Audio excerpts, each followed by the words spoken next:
that it's climbing or to beat them in the thermal, but try to be first to the deck, to the top. Sorry.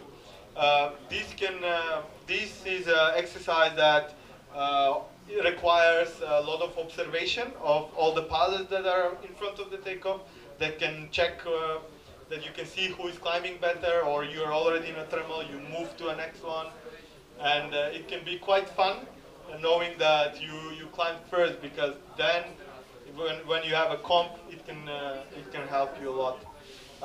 Touch and go, it's a game that often we play to do with my students, to do top landings in a, in 2 hours, to do as more top landings as possible. This is combining a lot of stuff. First of all, you need to have a good takeoff, of course. Find the thermal from low, climb high, and then come for approach for a top landing. Here you develop your skills of flying the wing, really using the whole range of the glider, know how to land properly in difficult conditions, and then take off again. Sometimes can be windy, sometimes can be zero wind, but then you train also the takeoffs a lot. You train the landings, you train using your full brake range, and you train the thermaling, and you need to thermal fast to make more top landing. It's a really cool game to play if you're few people. In terms of making your own tasks, often we can see you have to go to work, and then after work you have some 2 hours for flying, but it's like, okay, it's not enough to do cross country, I will just fly around. No need. You can fly. You can make your time limit for the day that you fly, and try to fly as many kilometers as possible into that time, and come back to the takeoff or to your car. It's a very useful. It's motivating, and makes you think how to fly faster. Headwind task, often I tend to do this because not having too much time with students and stuff like that. Often I fly into wind, where you can fly for 30 Ks, but in reality it's the same training that you did for 60 Ks downwind or something like that. This keeps your skills on flying on speed bar very current, because you have to use it a lot, and also you have to look for more thermal. You have to keep the height above certain level to not go too low, because the thermals are too drifted and stuff like that. And the last game that probably combines most of the things that you need for a comp, and still keeps you around takeoff, close, that if you bomb out, you can come up and try it again, and not lose the day for nothing, because if you land somewhere on cross country where it's difficult to retrieve, your day is gone. It's a height game task. So make yourself a limit of the height that you want to reach that day. For example, 1,500 meters, and always keep it as your cloud base 1.5. So you reach a thermal, you go 1.5, you continue. This makes it very interesting, because even often works nicely with a triangle task, if you have the opportunity to do that. It makes it cool because you do everything same as proper long task flying, but you need to do it more often and double the work. So you climb faster, but then you glide more often, so you need you will train your gliding on speed bar or just current gliding. Then you have to think of thermal markers much earlier and much more.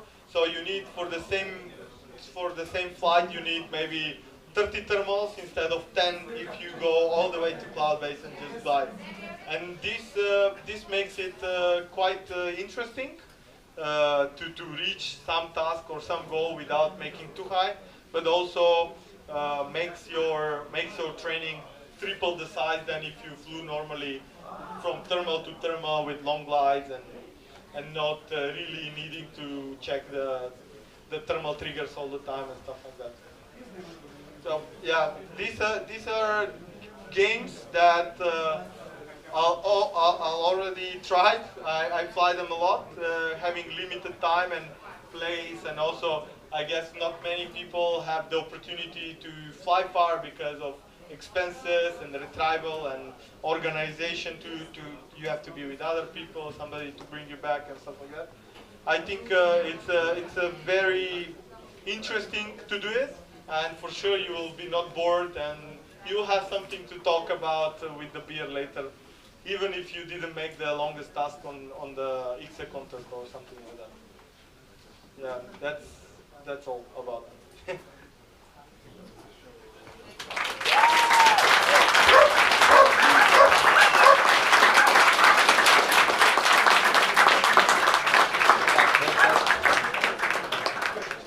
Questions? Yeah, no questions.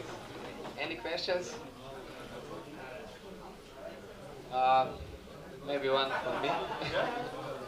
uh, like I said at the beginning, you are doing also the accuracy landing. You mentioned a little bit, but anyway, do you think that this is some positive side also for the cross country or not? You said sometimes it is, but maybe if you can speak more about it. Yeah, for sure. Of course, going on competitions in accuracy, it's a bit different. You need a special glider, lower class glider than you have, and stuff like that. But the techniques that you use to land accurate are very useful for your own flying, for sure. Often, this will help you. Definitely will help you, mostly with low saves, because you can go to areas where you cannot go if you are not that good at landing. And often this can mean the difference between continuing the task or just landing short and finishing after 1 hour of flying. It's very important to keep in mind that accuracy or stuff like that is not. Many people think that it's all about keeping the glider on the stall point and stuff like that. That doesn't matter at all. It's you need to train it in order to learn how your glider reacts on your movements, how it gains speed, or how much speed you have once you release your hands, and how much dives to reach a certain spot of landing. There is but also what is more important, because to land, usually everywhere where you can land, it should be around 20 meters to 20 meters. And that's not that difficult to manage if you try at least on every your landing to do it. But more important, I think, for the cross-country flying is to get used to flying in not ideal conditions. And as I mentioned, training with side wind landing or backwind landing when it's weak, of course, at the beginning, it will help you a lot gaining confidence.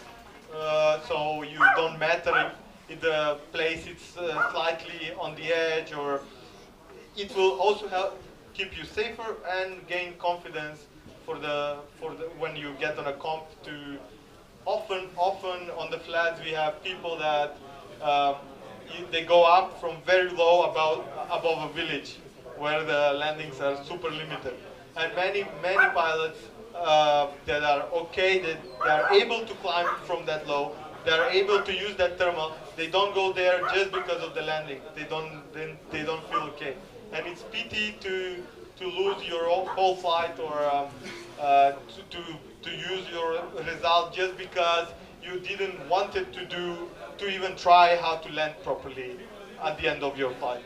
And these are not things that you need to spend too much time. It's just you can think of them and do them on every normal flight when you go free flying.